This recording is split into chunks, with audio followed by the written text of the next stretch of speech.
31 December বুধবার বিকেল 5টায় খালেদ মহিউদ্দিন আছে এডিসপিকে জানিয়ে দিচ্ছি শিরোনাম।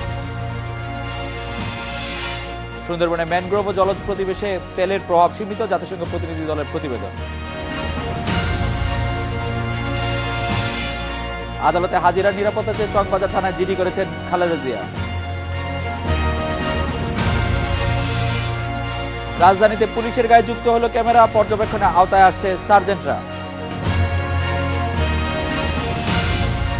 আরো জেকে বসেছে শীত, ঢাকায় সারাদিন সূর্যের দেখা নেই, চট্টগ্রামে ঝিরিঝিরি বৃষ্টি। 2014 সালে বাংলাদেশের নায়ক কৃষক, পোশাক শ্রমিক আর নারীরা।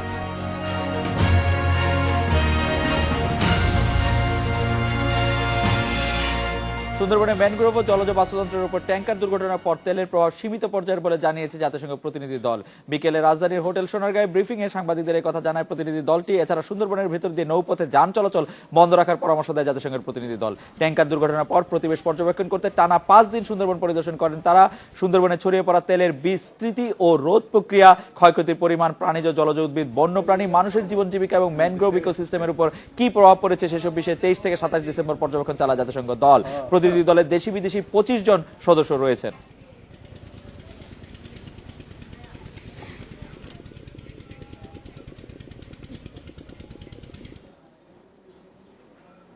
এ বিষয়ে কথা বলতে আমাদের সঙ্গে যোগ দিচ্ছেন জল পরিবেশ ইনস্টিটিউটের সাবেক চেয়ারম্যান ইনামুল হক। জনাব ইনামুল হক, আপনাকে জানতে চাইবো যে জাতিসংঘ প্রতিনিধি দল বলছে সুন্দরবনের ম্যানগ্রোভ ও জলজ বাস্তুতন্ত্রের উপর তেলের প্রভাব সীমিত, তাদের এই পর্যবেক্ষণের বিষয়টি নিয়ে আপনার মূল্যায়ন বা মন্তব্য জানতে চাই।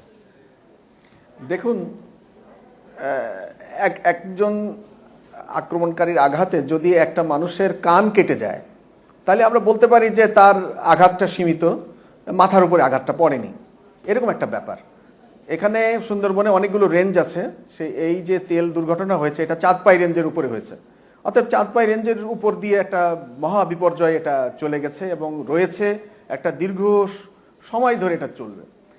এখন আমরা তো বলতেই পারি যে এটা সীমিত, এটা চাঁদপাই রেঞ্জের মধ্যে সীমিত, এটা বলতে পারি। এই ধরনের একটা ব্যাপার আর কি। তো ক্ষতি আমাদের প্রচুর হয়ে গেছে এবং এই জন্যই ওরা ওই সুন্দরবনের ভেতর দিয়ে যে জাহাজ চলাচল নিষেধ করতেও বলেছে। আর আমরা মোট কি পরিমাণ ক্ষতি হচ্ছে সেটা তো একটা ওদের হিসাবেও একটা বেরিয়ে আসবে। আমরা যেটাকে হিসাব করেছি নিজস্ব প্যারামিটার, বিভিন্ন প্যারামিটার দিয়ে একটা ধরনের করে হিসাব করে যে 1000 কোটি টাকা থেকে 5000 কোটি টাকা মতো ক্ষতি হয়ে গেছে এবং এই ক্ষতিটা সুদূরপ্রসারী হিসেব করেই আমরা বলতে পারছি। জনাব এনামুল হক, এই ক্ষতিটা কি আসলে টাকার অঙ্কেই ক্ষতি নাকি সুন্দরবনের বাস্তু সংস্থানের উপর একটি দীর্ঘস্থায়ী প্রভাব পড়বে বলে আপনারা মনে করেছিলেন বা মনে এখনো করছেন? দেখেন, টাকার হিসাবে তো ক্ষতি আমরা খুব কমই পাবো, কিন্তু এই যে ম্যানগ্রোভ কিংবা জলজ উদ্ভিদ, জলজ যেসব প্রাণী আছে, এগুলোর স্থানিক ক্ষতি, সময়ের ক্ষতি, দীর্ঘস্থায়ী ক্ষতি, সমস্ত ক্ষতি বিভিন্ন প্যারামিটার, এর পরিবেশের উপর প্রভাব, এগুলো একটা টাকার অঙ্কে একটা পরিবর্তন করে হিসাব করে বের করা হয়। আমরা এটা বলতে পারি যে এই পরিমাণ ক্ষতি হয়েছে, প্রায় 1000 কোটি টাকা থেকে নিয়ে 5000 কোটি টাকা মতো ক্ষতি হয়েছে আমাদের। জনাব ইনামুল হক, আপনি নিশ্চয়ই জানেন যে গতকাল আমরা নৌ পরিবহন মন্ত্রী শাহজাহান খানের সাথে কথা বলছিলাম। উনি বলছিলেন যে যতদিন পর্যন্ত শেলা নদীতে নৌ পরিবহন বন্ধ আছে, তার ফলে মংলা নৌবন্দরে অন্তত 400টি জাহাজ আসলে আটকে আছে। ঘষিয়াখালী বন্দরকে পুনর্খনন করে, মানে ড্রেজিং করা না পর্যন্ত, ঘষিয়াখালীকে ড্রেজিং করা না পর্যন্ত সেগুলি আটকেই থাকতে হবে। শেলা নদী ব্যবহার করা ছাড়া এই মুহূর্তে আর কোনো বিকল্প নেই।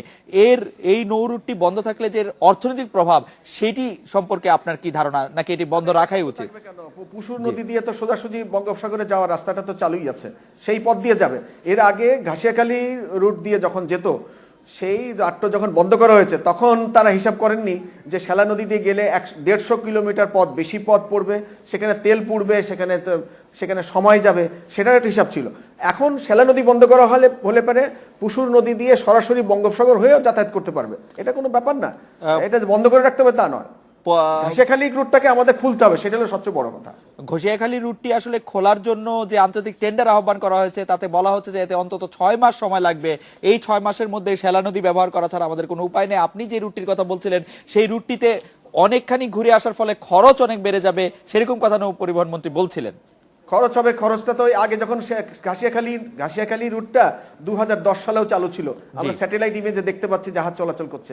2011 সালে যখন বন্ধ করা হলো, তখন থেকে কেন ওই চালু একটা খালটাকে বন্ধ করা হলো ড্রেজিং না করে, সেটার দিকে কোনো তাকানো হলো না।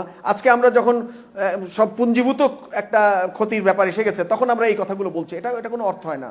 আরেকটা জিনিস হলো আন্তর্জাতিক টেন্ডার কেন, এটাকে অনেকগুলো জাহাজ, অনেকগুলো ব্যবস্থা নিতে হবে, নিয়ে সেটাকে খুব দ্রুত এই খালটাকে খনন করতে হবে। সেখানে যা যা বাধা আছে, চিংড়ি ঘের হতে পারে, পানি উন্নয়ন বোর্ডের পোল্ডার হতে পারে, সমস্ত কিছুকে ভেদ করে ওটাগুলো দরকার হলে সিজার করে, যাতে নাকি সেখানে যখন ড্রেজিং করা হবে সেজন্য আর ভরাট না হয়, সেই ধরনের ব্যবস্থা নিয়ে এটা খালটা একটা তড়িৎ ব্যবস্থাপনা এটা খাটতে হবে। যে নৌপরিবহন মন্ত্রী আরেকটি কথা বলছিলেন যে ওইখানে ড্রেজিং করার জন্য কমপক্ষে 20 ইঞ্চি শক্তি সম্পন্ন ড্রেজিং মেশিন দরকার। বাংলাদেশের সর্বোচ্চ সেটা আছে 18 ইঞ্চি।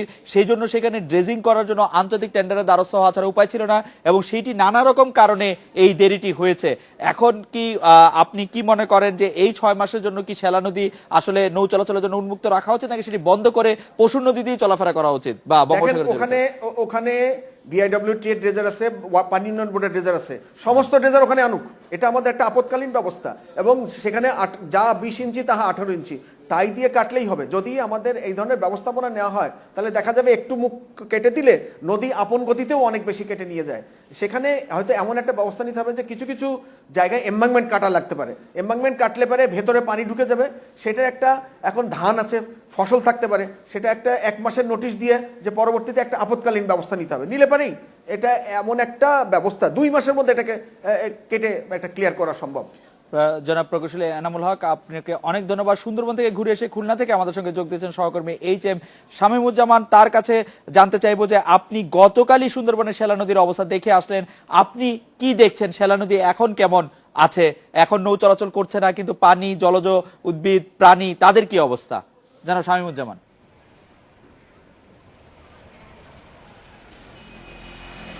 আমরা গতকাল সুন্দরবন শ্যালা নদীতে গিয়েছিলাম, তো আমরা যেটা দেখেছি যে শ্যালা নদীর পানি কিন্তু আসলে এখন পরিষ্কার।